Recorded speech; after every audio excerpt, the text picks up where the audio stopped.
నమస్కారం, గంటారావానికి స్వాగతం. ముందుగా ప్రధాన అంశాలు. దేశవ్యాప్తంగా పెరిగిన పెట్రోల్, డీజిల్ ధరలు, లీటరుపై ₹3 పెంచిన ఆయిల్ కంపెనీలు.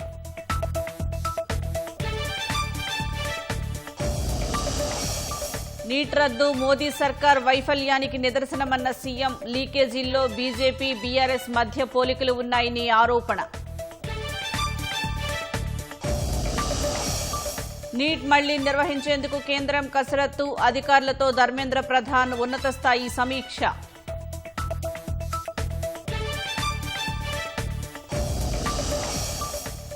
సీఈసీ నియామక కమిటీపై సుప్రీం కీలక వ్యాఖ్యలు. తటస్థ వ్యక్తి కేంద్ర మంత్రే ఎందుకవ్వాలన్న ధర్మాసనం.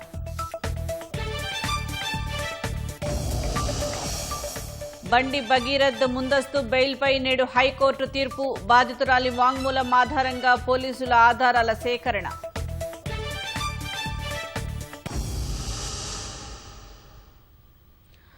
సామాన్యులకు చమురు సంస్థలు మరో భారీ షాక్ ఇచ్చాయి. దేశవ్యాప్తంగా పెట్రోల్, డీజిల్ ధరలను భారీగా పెంచుతూ నిర్ణయం తీసుకున్నాయి. లీటర్ పెట్రోల్, డీజిల్పై ఏకంగా ₹3 చొప్పున పెంచుతున్నట్లు ప్రకటించాయి. అంతర్జాతీయ మార్కెట్లో ముడి చమురు ధరల్లో చోటు చేసుకున్న మార్పుల నేపథ్యంలోనే సంస్థలు ఈ నిర్ణయం తీసుకున్నట్లు తెలుస్తోంది. పెంచిన ధరలు తక్షణమే అమల్లోకి వచ్చాయి. ఒకేసారి లీటరుకు ₹3 మేర ధర పెరగడంతో సామాన్య, మధ్యతరగతి ప్రజలపై, ముఖ్యంగా రవాణా రంగంపై తీవ్ర ఆర్థిక భారం పడనుంది.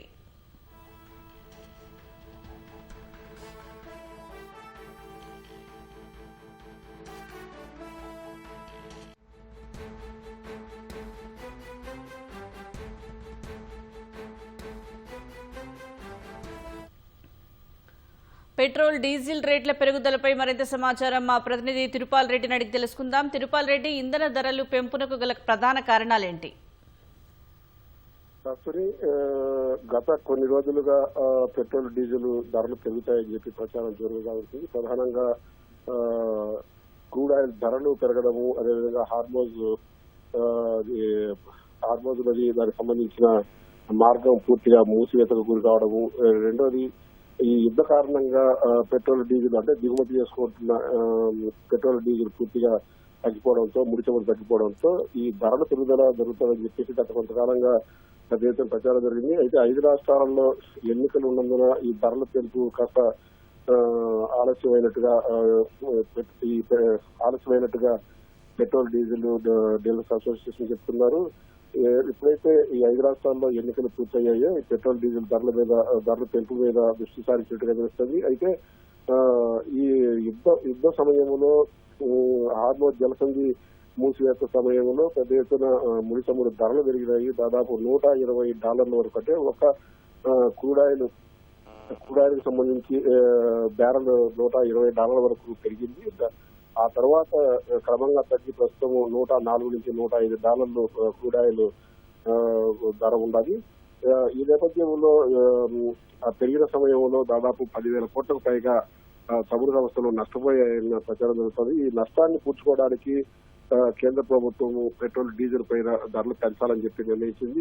అందులో భాగంగానే ఈవేళ దేశవ్యాప్తంగా కూడా ₹3 పెట్రోల్ మీద, ₹3 డీజిల్ మీద ధరలు పెంచింది. అయితే దేశవ్యాప్తంగా పెంచిన ఈ ధరలు ఒకటే అయినప్పటికీ కూడా ఆయా రాష్ట్రాలలో విధిస్తున్న వ్యాట్ కారణంగా ఆయా రాష్ట్రాల్లో పెరిగే ధరలు స్వల్పంగా తేడా ఉంటుంది. తెలంగాణలో తీసుకున్నట్టయితే కూడా పెట్రోల్ మీద 35.20% వ్యాట్, అదేవిధంగా డీజిల్ మీద 27% వ్యాట్ విధించబడుతుంది. కేంద్ర ప్రభుత్వం పెంచిన ఈ ₹3 మీద ఆ వ్యాట్ కూడా పడుతుంది కాబట్టి అదనంగా 39 పైసలు పెట్రోల్ మీద, 36 పైసలు డీజిల్ మీద, అంటే కేంద్రం పెంచిన ₹3తో పాటు 39 పైసలు అదనంగా పెట్రోల్ మీద, అదేవిధంగా డీజిల్ మీద ₹3 అంటే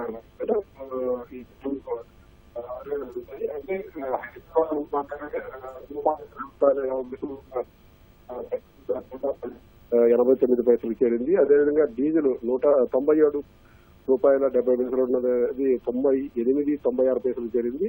మిగిలిన ప్రాంతాల్లో తెలంగాణ వ్యాప్తంగా కూడా ఈ ధరల్లో స్వల్పంగా తేడా ఉంటుంది. ప్రధానంగా రవాణా ఛార్జీలను దృష్టిలో పెట్టుకొని 10 పైసల నుంచి 50 పైసల వరకు ఈ తేడా ఉండే అవకాశం ఉండాలి.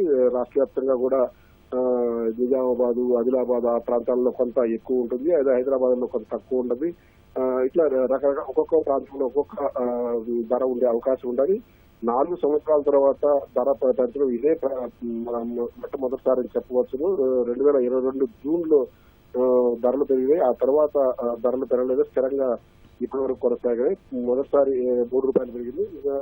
రాబోయే రోజుల్లో పెట్రోల్ డీజిల్ ధరలు పెరిగే అవకాశాలు ఉన్నాయని చెప్పి పెట్రోల్ డీలర్స్ అసోసియేషన్ అంచనా వేస్తుంది. అసలు ధన్యవాదాలు తిరుపాల్.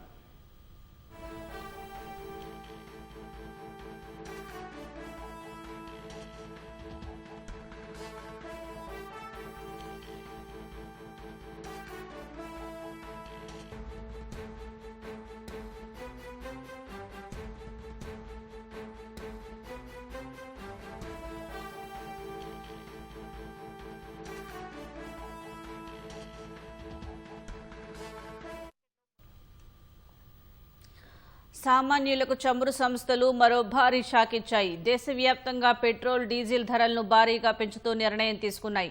లీటర్ పెట్రోల్, డీజిల్పై ఏకంగా 3 రూపాయల చొప్పున పెంచుతున్నట్లు ప్రకటించాయి. అంతర్జాతీయ మార్కెట్లో ముడి చమురు ధరల్లో చోటు చేసుకున్న మార్పుల నేపథ్యంలోనే సంస్థలు ఈ నిర్ణయం తీసుకున్నట్లు తెలుస్తోంది. పెంచిన ధరలు తక్షణమే అమల్లోకి వచ్చాయి. ఒకేసారి లీటరుకు 3 రూపాయలు మేర ధర పెరగడంతో సామాన్య, మధ్యతరగతి ప్రజలపై, ముఖ్యంగా రవాణా రంగంపై తీవ్ర ఆర్థిక భారం పడనుంది.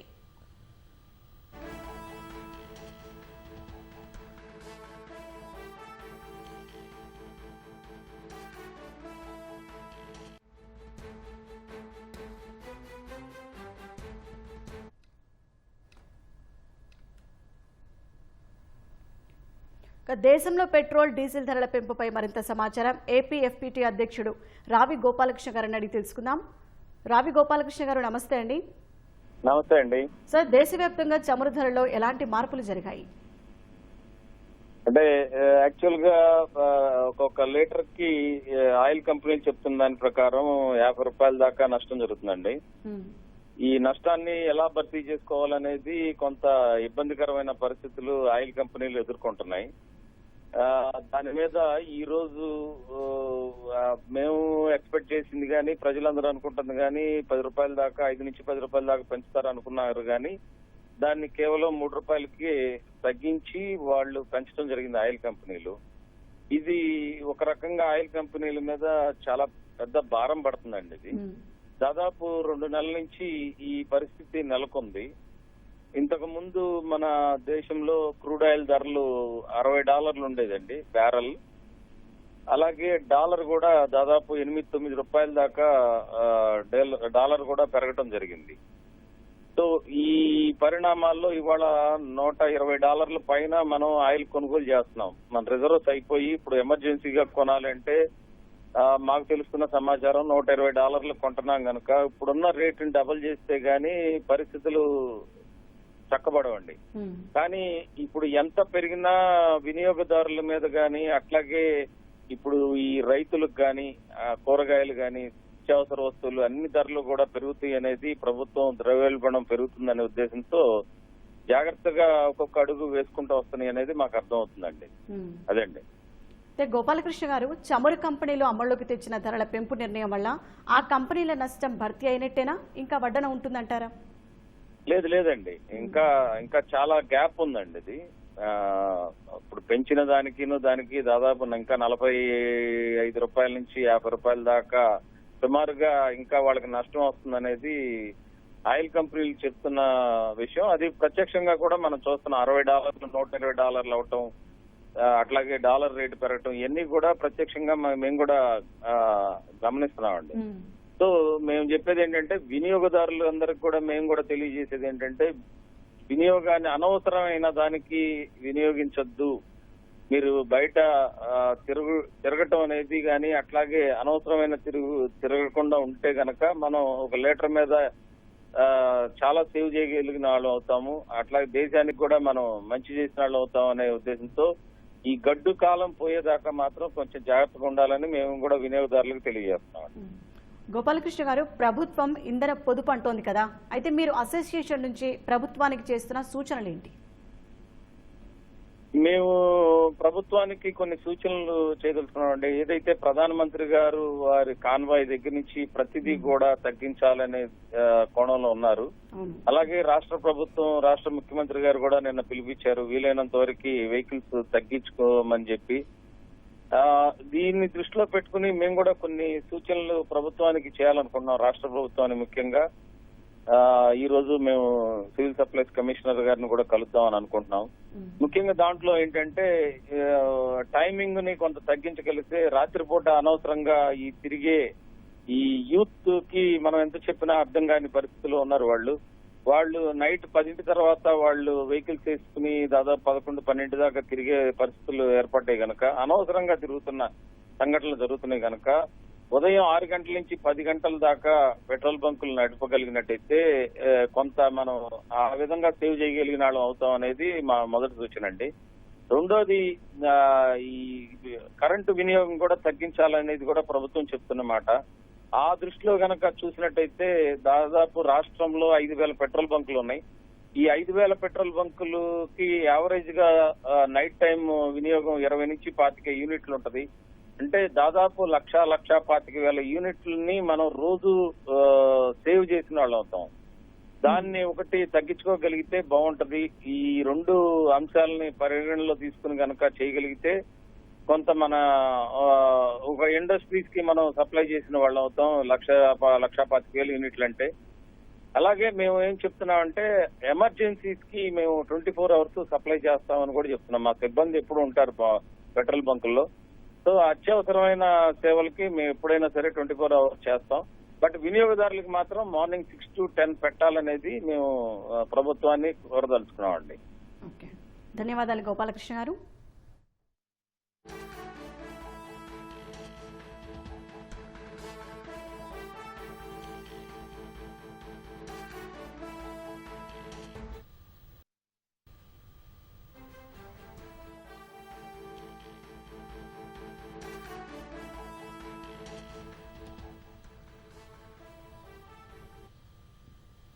సామాన్యులకు చమురు సంస్థలు మరో భారీ షాక్ ఇచ్చాయి. దేశవ్యాప్తంగా పెట్రోల్, డీజిల్ ధరలను భారీగా పెంచుతూ నిర్ణయం తీసుకున్నాయి. లీటర్ పెట్రోల్, డీజిల్పై ఏకంగా ₹3 చొప్పున పెంచుతున్నట్లు ప్రకటించాయి. అంతర్జాతీయ మార్కెట్లో ముడి చమురు ధరల్లో చోటు చేసుకున్న మార్పుల నేపథ్యంలోనే సంస్థలు ఈ నిర్ణయం తీసుకున్నట్లు తెలుస్తోంది. పెంచిన ధరలు తక్షణమే అమల్లోకి వచ్చాయి. ఒకేసారి లీటరుకు ₹3 మేర ధర పెరగడంతో సామాన్య మధ్యతరగతి ప్రజలపై, ముఖ్యంగా రవాణా రంగంపై తీవ్ర ఆర్థిక భారం పడనుంది.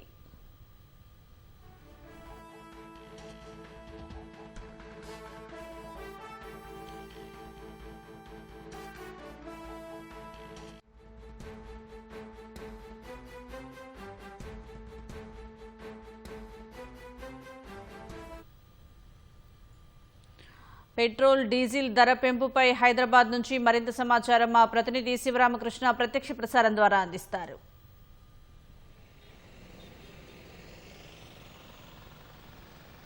దేశవ్యాప్తంగా చమురు ధరలు పెరిగాయి. అయితే ఈ దాదాపు 4 ఏళ్ల తర్వాత ₹3 మేర అటు పెట్రోల్ పైన కానీ డీజిల్ పైన కానీ ₹3 మేర పెరగడం ఇది తొలిసారి. అయితే ప్రస్తుతం మనం ఇక్కడ లోక్ భవన్ వద్ద ఉన్నటువంటి పెట్రోల్ బంక్ వద్ద ఉన్నాము. జనాలు కూడా వస్తున్నటువంటి పరిస్థితి కనిపిస్తుంది. అయితే మనం చూసినట్టయితే కనుక దాదాపుగా అంటే పెట్రోల్ పైన కానీ డీజిల్ పైన కానీ ₹3 మేర పెరగడం దాదాపు 4 ఏళ్ల తర్వాత ఇదే తొలిసారిగా చెప్పుకోవచ్చు. అయితే ఏదైతే ఈ పెట్రోల్ బంక్ల పరిస్థితి చూస్తే కనుక పెట్రోల్కు సంబంధించి దాదాపు ₹3.39 హైదరాబాద్లో పెరిగినట్టుగా కనిపిస్తుంది. అట్లాగే డీజిల్కి సంబంధించి ₹3.36 పెరిగినట్టుగా కూడా కనిపిస్తుంది.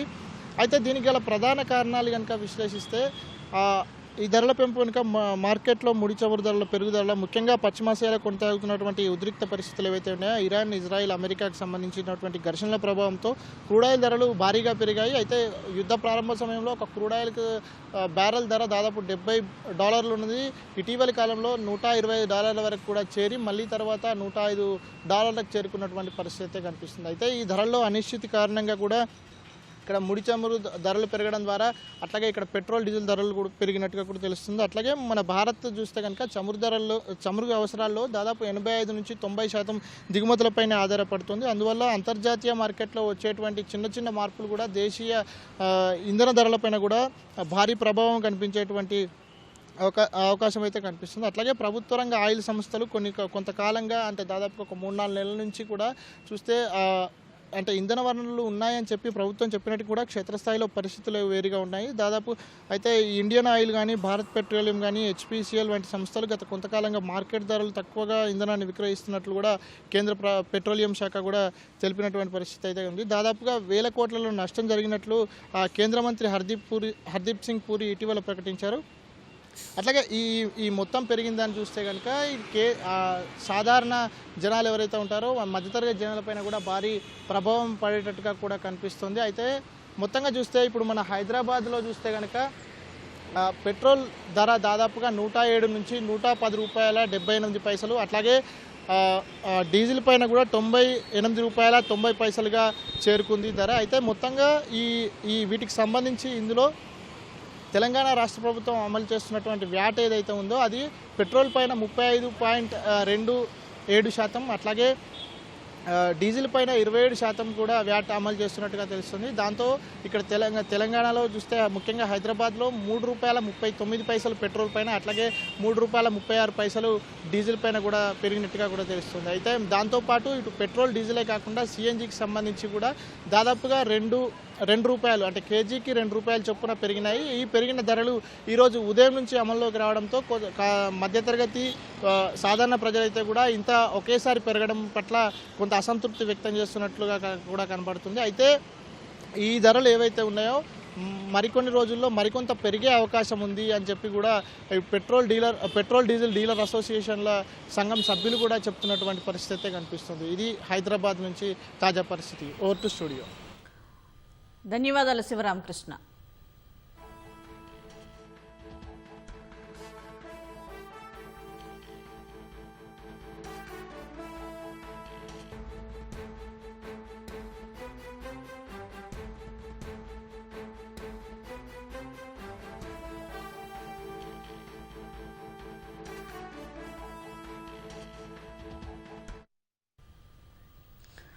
నీట్ ప్రశ్నాపత్రాల లీకేజీ, పరీక్ష రద్దు దేశ ప్రజలను తీవ్ర దిగ్భ్రాంతికి గురిచేసిన పెద్ద నోట్ల రద్దు వంటిదేనని రేవంత్ రెడ్డి ఆరోపించారు. ఇది మోదీ ప్రభుత్వ వైఫల్యానికి నిదర్శనమని విమర్శించారు. ప్రశ్నాపత్రాల లీకేజీల వ్యవస్థీకృత అవినీతిలో బీజేపీ, బీఆర్ఎస్ మధ్య పోలికలు ఉన్నాయని ఆరోపించారు. నీట్ ప్రశ్నాపత్రం లీకేజీపై కేంద్ర ప్రభుత్వాన్ని లక్ష్యంగా చేసుకుని సీఎం రేవంత్ రెడ్డి తీవ్ర విమర్శలు చేశారు. ఈ మేరకు ఓ ప్రకటన విడుదల చేసిన ఆయన నీట్ ప్రశ్నాపత్రాల లీకేజీ మోదీ ప్రభుత్వ వైఫల్యానికి నిదర్శనమని ఆరోపించారు. పోటీ పరీక్షల లీకేజీలతో విద్యార్థుల భవిష్యత్తుకు విలువ లేకుండా చేశారని విమర్శించారు. ప్రశ్నాపత్రాల లీకేజీలు, వైఫల్యాలు, వ్యవస్థీకృత అవినీతిలో బీజేపీ, బీఆర్ఎస్ మధ్య పోలికలు ఉన్నాయని ఆరోపించారు. ఇప్పటి వరకు కేంద్ర స్థాయిలో నిర్వహించే పలు పరీక్షల పత్రాలు లీకైనా సంబంధిత ఏ ఒక్క కేంద్ర మంత్రి ఎందుకు చర్యలు తీసుకోలేదని ప్రశ్నించారు. నీట్ రద్దు దేశ ప్రజల్ని తీవ్ర దిగ్భ్రాంతికి గురిచేసిన పెద్ద నోట్ల రద్దు వంటిదేనని రేవంత్ రెడ్డి అన్నారు. ఏళ్ల తరబడి కష్టపడి చదువుకున్న విద్యార్థుల కలలో మోదీ ప్రభుత్వం నిర్లక్ష్యం కారణంగా కల్లలయ్యాయని విమర్శించారు. తల్లిదండ్రులు అప్పులు చేసి కొంతమంది నగలు అమ్మి తమ పిల్లల్ని నీట్కు సిద్ధం చేశారని, ఇప్పుడు వారి ఆశలన్నీ గల్లంతు కావడం బాధాకరమన్నారు. 2019 నుంచి 15 రాష్ట్రాల్లో ప్రధాన నియామక పరీక్షా పత్రాలు లీక్ అయ్యాయని సీఎం గుర్తు చేశారు. బీజేపీ పాలిత రాష్ట్రాలే ఈ లీకేజీలకు ప్రధాన కేంద్రాలుగా మారాయని ఆరోపించారు. మోదీ అధికారంలోకొచ్చాక 11 ఏళ్లలో ప్రభుత్వ పరీక్షల వ్యవస్థలో వ్యవస్థీకృత నేరాలు జరుగుతున్నాయని పేర్కొన్నారు. కాంగ్రెస్ పార్టీ విడుదల చేసిన ది పేపర్ లీక్ డికేడ్ శ్వేతపత్రం ప్రకారం కేంద్ర రాష్ట్ర పరీక్షల్లో ఇప్పటిదాకా 93 పేపర్ లీక్ ఘటనల వల్ల దాదాపు 2 కోట్ల మంది విద్యార్థులు ప్రభావితమయ్యారని రేవంత్ తెలిపారు. 2024లో 8 వారాల్లోనే 4 ప్రధాన జాతీయ పరీక్షలు NEET UG, UGC NET, CSIR NET, NEET PG రద్దయ్యాయని గుర్తు చేశారు. 2024లో యూపీ పోలీస్ కానిస్టేబుల్ పరీక్ష రద్దుతో 16 లక్షల మంది మహిళలతో సహా 48 లక్షల మంది అభ్యర్థులు ఇబ్బందులు పడ్డారని పేర్కొన్నారు. పీఎం సొంత రాష్ట్రమైన గుజరాత్లో 14 ప్రధాన పరీక్షల ప్రశ్నాపత్రాలు బహిర్గతమయ్యాయని వివరించారు. యూపీ, మధ్యప్రదేశ్, హర్యానా భాజపా పాలిత రాష్ట్రాలు కుంభకోణాల జాబితాలో ఉన్నాయని సీఎం వివరించారు. 2024 ఫిబ్రవరిలో పబ్లిక్ పరీక్షల తప్పుడు మార్గాల నివారణ చట్టం ఆమోదించినా ఇప్పటికీ ఆ చట్టం అమల్లోకి రాలేదన్నారు. ప్రశ్నాపత్రం లీకేజీపై కేంద్ర ప్రభుత్వం నేషనల్ టెస్టింగ్ ఏజెన్సీ పారదర్శకంగా, నిర్ణీత వ్యవధితో కూడిన విశ్వసనీయ విచారణ చేపట్టాలని సీఎం డిమాండ్ చేశారు. దీనివల్ల ప్రభావితమైన విద్యార్థులు, తల్లిదండ్రులకు తెలంగాణ ప్రభుత్వం అండగా ఉంటుందని, సాధ్యమైనంత మద్దతిస్తుందని భరోసా ఇచ్చారు. నీట్ యూజీ పరీక్షను మళ్లీ నిర్వహించేందుకు కేంద్ర ప్రభుత్వం ఏర్పాట్లను ముమ్మరం చేస్తోంది. అందుకు అవసరమైన సన్నాహాలపై కేంద్ర విద్యాశాఖ మంత్రి ధర్మేంద్ర ప్రధాన్ ఉన్నత స్థాయి సమావేశం నిర్వహించారు. పేపర్ లీక్ వ్యవహారం నేపథ్యంలో తన నివాసంలో ఉన్నతాధికారులతో భేటీ అయిన మంత్రి తదుపరి పరీక్షను పకడ్బందీగా నిర్వహించే అంశాలపై సుదీర్ఘంగా చర్చించారు. ఈ భేటీలో ఉన్నత విద్యాశాఖ కార్యదర్శి, ఎన్టీఏ డైరెక్టర్ జనరల్, సిబిఎస్ఈ చైర్మన్తో పాటు పలువురు అధికారులు పాల్గొన్నారు. పునఃపరీక్షకు సంబంధించి షెడ్యూల్ను మరో వారం 10 రోజుల్లో ప్రకటిస్తామని ఎన్టీఏ డీజీ వెల్లడించారు. ఈసారి ఎటువంటి అవకతవకలు జరగకుండా పటిష్ట చర్యలు తీసుకుంటామని చెప్పారు.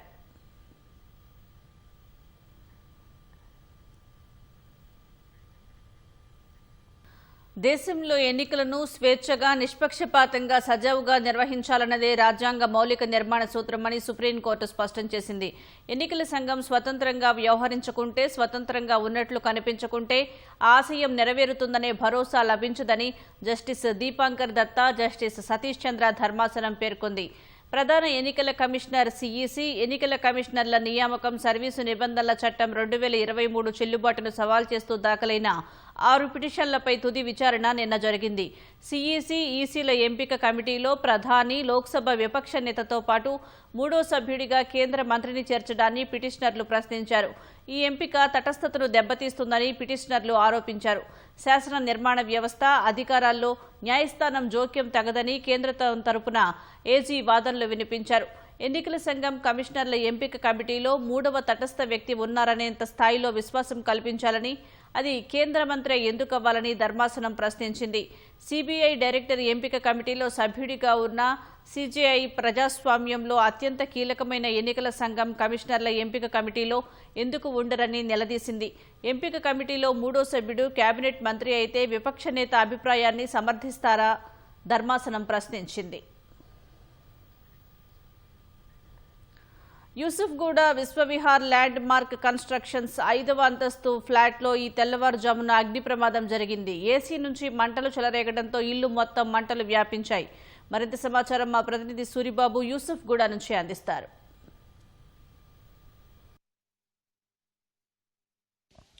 యూసఫ్గూడలోని ఒక 5 అంతస్తుల భవనంలో అగ్ని ప్రమాదం చోటు చేసుకుంది. 5వ అంతస్తులో ఉన్నటువంటి ఇల్లు పూర్తిగా దగ్ధమైంది. దగ్ధమైన విజువల్స్ను కూడా మనం స్పష్టంగా చూసుకోవచ్చు. ఈ వేకువజామున ఈ ప్రమాదం జరిగినట్లు ఇంట్లో ఉన్న స్థానికులు అయితే పోలీసులకు సమాచారం ఇచ్చారు. వెంటనే అగ్నిమాపక సిబ్బంది 3 ఫైర్ ఇంజిన్లతో ఘటనాస్థలికి ఈ వేకువజామునే చేరుకుని అగ్ని ప్రమాదం మంటలను అయితే అదుపు చేశారు. అయితే ప్రధానంగా ఈ 5వ ఫ్లోర్లో ఉన్నటువంటి స్థానికులందరూ కూడా భయాందోళన చెందారు. ఈ నేపథ్యంలోనే ఫైర్ సిబ్బంది అలాగే హైడ్రా సిబ్బంది అందరూ అలర్ట్ అయ్యి పక్క ఇంటికి ఈ అగ్ని ప్రమాదం అంటకుండా కూడా జాగ్రత్తలు తీసుకున్నారు. మనం విజువల్స్లో కూడా చూసుకోవచ్చు. మొత్తం ఇంట్లో ఉన్నటువంటి సామాన్లు మొత్తం కూడా అగ్నికి ఆగుతాయి.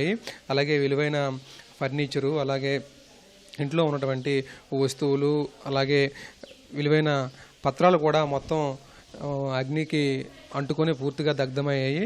అయితే ఇంట్లో అగ్ని ప్రమాదం జరిగేటప్పుడు 2 వృద్ధులు సహా ఆమె కుమార్తె ఉన్నట్లు మనకి వాళ్ళు ద్వారా తెలిసిందే. అయితే విశ్వ విహార్ ల్యాండ్ మార్క్ కన్స్ట్రక్షన్ ఈ 5వ అంతస్తు ఫ్లాట్లో ఈ అగ్ని ప్రమాదం జరిగింది.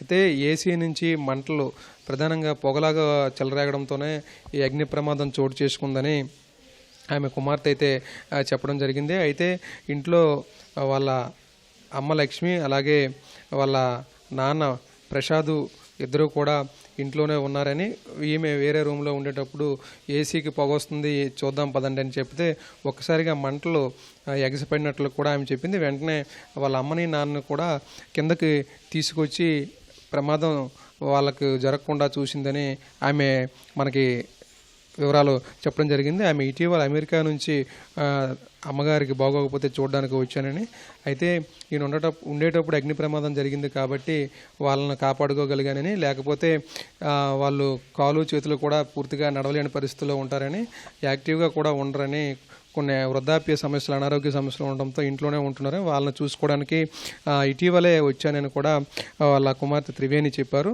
అయితే ఏదేమైనప్పటికీ వేకువజామున జరిగిన ఈ అగ్ని ప్రమాదం వలన ఇక్కడ స్థానికంగా యూసఫ్గూడలో వాళ్ళందరూ కూడా భయాందోళన చెందారు.